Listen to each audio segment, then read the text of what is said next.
मैं Toronto international airport पे था, टोरंटो पियर्सन इंटरनेशनल एयरपोर्ट पे किसी को ड्रॉप करने गया था। मेरे साथ एक महान भाव थे, वो भी पंजाब से ही थे, किसान परिवार से ही थे। उस टाइम कोई किसान आंदोलन नहीं था, कोई अत्याचार नहीं था, कोई कानून नहीं था, कुछ नहीं था। एयरपोर्ट में जब वो जाते टाइम लाइन में खड़े थे, लाइन बहुत लंबी थी तो बातें करने लग गए। वो मेरे मित्र ही थे, अच्छे, अभी भी हैं वो। तो उन्होंने नरेंद्र मोदी जी को गाली निकाली, अभद्र टिप्पणी की। तो मैंने उनको बोला कि मैंने कभी, मोदी जी तो अभी 2 साल पहले आए हैं, आपको इनसे क्या समस्या है भाई, आपने इतनी अभद्र टिप्पणी क्यों की? तो उन्होंने कहा कि नहीं नहीं नहीं, कोई बात नहीं, कोई बात नहीं, कोई बात नहीं। फिर जब हम वो एयरपोर्ट वाले क्रिया से खत्म होकर के जब हम रास्ते में थे गाड़ी में, तब मैंने उनसे सीरियस नोट पे पूछा, मैंने कहा आप बताओ तो सही, मेरे को पता तो लगे। जो बात उन्होंने बताई वो सुननी चाहिए।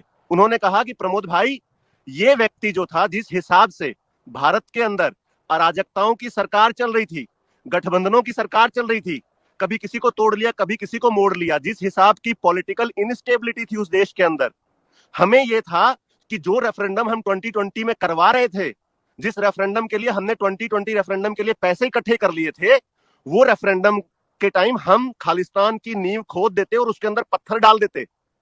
लेकिन इस व्यक्ति ने आकर के उसकी धज्जियां उड़ा दी हैं। मैंने कहा वो कैसे?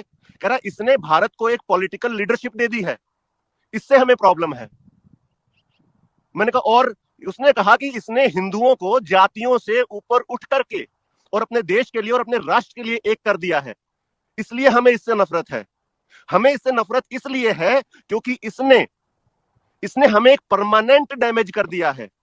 मैं कहा जी परमानेंट कैसे डैमेज कर दिया? उस टाइम योगी आदित्यनाथ भी आ चुके थे मुख्यमंत्री के तौर पे। तो मैंने कहा जी परमानेंट कैसे? कह रहा है आज दुनिया के सामने सबसे बड़ी प्रॉब्लम यह है कि दुनिया के किसी भी देश के पास लीडरशिप नहीं है, चाहे अमेरिका लगा लीजिए, फ्रांस लगा लीजिए, जर्मनी लगा लीजिए। कह रहा है इसने ना सिर्फ भारत को 15-20 साल के लिए अपने नेतृत्व में एक लीडरशिप दे दी है, बल्कि इसने second line of leadership, third line of leadership, even fourth line of leadership भी तैयार कर दी है। जैसे कि अमित शाह, योगी आदित्यनाथ के अन्नामलाई जैसे लीडरशिप आ रहे हैं ना भाजपा के अंदर, और ईमानदार लीडर्स हैं। समस्या इस चीज से है, और समस्या सिर्फ इन भाई साहब लोगों को नहीं है जो ये बॉर्डर पे बैठे हुए हैं, शंभू बॉर्डर पे। इन पूरी दुनिया को यही समस्या है कि जहां की पूरी दुनिया लीडरशिप के लिए जूझ रही है, तरस रही है, कोई उनकी समस्याओं को एड्रेस करने वाला लीडर नहीं है। और भारत को इतना स्ट्रांग लीडर कैसे मिल गया? समस्या इस चीज से है। तो पर्सनली जो आम ये लोग नफरत कर रहे हैं, वो तो इस वजह से नफरत कर रहे हैं कि हमारे मंसूबों पे पानी फिर गया। उसने एक बात और मेरे को बड़ी महत्वपूर्ण कही उस वक्त, कह रहा है कि हम तो ये सोच के बैठे थे कि इन अराजकता सरकार और ये गठबंधन की सरकारों की वजह से 2020 ज्यादा से ज्यादा 2025 में हम भारत को सिविल वॉर में धकेल देते। मैंने कहा सिविल वॉर में? मैं कहा तुमको क्या फायदा था सिविल वॉर से? उन्होंने कहा कि सिविल वॉर में अगर भारत चला जाता तो हम अपना हिस्सा तोड़ के अलग कर लेते, हम अपना देश, अपना खालिस्तान अलग बना लेते। लेकिन इस नरेंद्र मोदी ने, उसने फिर गाली निकाली। इस नरेंद्र मोदी ने वो सिविल वॉर आगे धकेल करके और 50 साल आगे लेकर के चला गया है। मैं कहा होगी, मतलब करा होगी, लेकिन यह है कि हमारे जीवन काल में नहीं होगी। समस्या यहां है।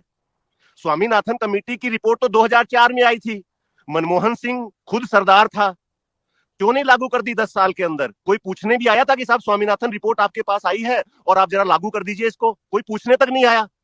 जैसे ही एक राष्ट्रवादी और एक पॉलिटिकल स्टेबल लीडर आया जो कि भारत को एक विकसित देश की तरफ और भारत की संस्कृति को आगे बढ़ा रहा है, उनको समस्या होने लग गई और उसके ऊपर आ गया।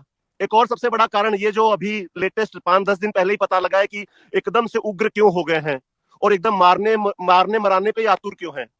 ये जो मंदिर बन रहे हैं ना साहब, ये मंदिर धरती की जमीन पे नहीं बन रहे, धरती पे नहीं बन रहे, ये क्रिश्चियनिटी के, इस्लाम के और इनकी छाती पे बन रहे हैं।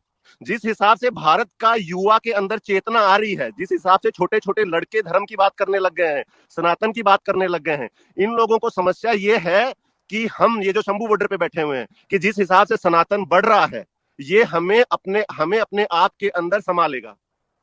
क्यों संभालेगा? क्योंकि श्री गुरु ग्रंथ साहब के अंदर 9258 बार राम और कृष्ण का शब्द का यूज होता है। अब उस शब्द का यूज होता है तो उसके रेफरेंस में 2-2 4-4 लाइनें भी होंगी। कल्ला तो ये तो है नहीं कि एक शब्द लिख दिया यार बात खत्म। अब उस एक शब्द के ऊपर जब 2-2 4-4 लाइनों का रेफरेंस होगा तो 9000 को आप 4 लाइनों उससे गुणा करिए तो कितना मटेरियल उस पवित्र ग्रंथ में जो है वो सनातन को लेकर के दिया गया है।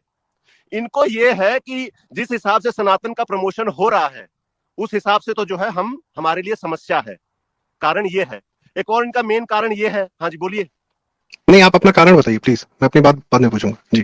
तो पहला कारण नफरत का जो था वो सिविल वॉर को अवॉइड कर दिया। दूसरा कारण नफरत का जो है वो सनातन का रिवाइवल है। और वो सनातन का रिवाइवल सिर्फ भारत में नहीं है, वो सनातन का रिवाइवल पूरी दुनिया में है।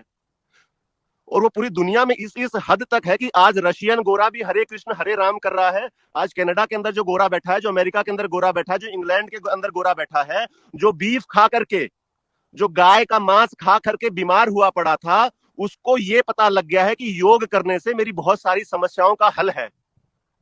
उसको ये पता लग गया है कि मेडिटेशन करने से जो हमारी एक बहुत बड़ी जनसंख्या डिप्रेशन के अंदर जा रही है, उसका हल है, उस डिप्रेशन से हम बाहर निकल सकते हैं। जब उनको इन दो समस्याओं का पता लग जाता है तो उस गोरे के अंदर जिज्ञासा होती है। वो गोरा दिहाड़ीदार नहीं है कि सुबह 8 बजे से लेकर रात को 10 बजे तक दिहाड़ी पे ही है। उसका खुद का घर है, वो फ्री रहता है। जैसे हिंदुस्तान में लोगों के पास बहुत फ्री टाइम है, फिर वो हिंदुज्म के बारे में रिसर्च करने लगता है। तब उसको समझ में आता है कि जो मैं अभी तक जीवन जी रहा था उसका तो कोई मूल्य ही नहीं था। जीवन जीने का द असली way of living life is Hinduism. और तभी आप देख सकते हैं कि ये ढोल और ये दूसरे भक्ति के उपकरण लेके जो सड़कों पे हरे राम हरे कृष्ण, ये बैप्स वाले, इस्कॉन वाले, रशिया, नॉर्वे, हर जगह जो घूम रहे हैं, ये उसी का एक कारण है। तो इन लोगों को ऐसा लगता है कि ये सारा कुछ जो रिवाइवल हो रहा है ये नरेंद्र मोदी की वजह से हो रहा है, न कि 80 करोड़ हिंदुओं की वजह से। क्योंकि 80 करोड़ 100 करोड़ हिंदू तो 2014 के पहले भी थे, लेकिन वो कहां पड़े हुए थे, उनको कोई नहीं पूछ रहा था। और हम जो है, हमने पीछे इंग्लैंड में और पूरे वेस्ट के अंदर पिछले 40 साल से हम गुरुद्वारे बना रहे थे, हम लंगर लोगों को खिला रहे थे, हम लोगों को ये समझाने में लगे हुए थे कि जो सिक्खी है, जो यंगेस्ट रिलीजन है इस दुनिया का, वो ही बहुत अच्छा है। लेकिन उस 40 साल के ऊपर ये 10 साल के अंदर भारी पड़ गया। इन्होंने तो लाखों गोरे जो है हरे राम हरे कृष्ण कर रहे हैं, लेकिन हम तो 10 गोरे भी नहीं इकट्ठे कर पाते।